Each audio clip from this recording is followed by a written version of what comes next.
Hey everyone, welcome back to the channel. Today I'm going to show you exactly how to create a professional looking PDF using Canva, fast, easy, and beginner friendly. Whether you're making a presentation, a resume, or a digital document you want to share online, this quick guide will help you get it done perfectly in just a few minutes. Let's jump right in. Once you've finished designing your project in Canva and you're happy with how everything looks, the next step is to export it as a PDF. At the top right corner of your Canva workspace, you'll see a share button. That's your starting point. Go ahead and click on it. This will open up a drop-down menu with several options for sharing and exporting your design. From that menu, choose Download.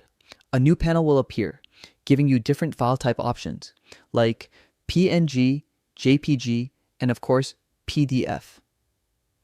Now, here's where you'll want to pay attention. Canva offers two PDF formats, PDF Standard and PDF Print. PDF Standard is ideal for digital use. It's optimized for online sharing, sending via email, or uploading to websites. PDF Print is the high-resolution version, perfect if you plan to physically print your design and need the best possible quality. For this quick guide, let's go with PDF Standard, since it's the most common and efficient option.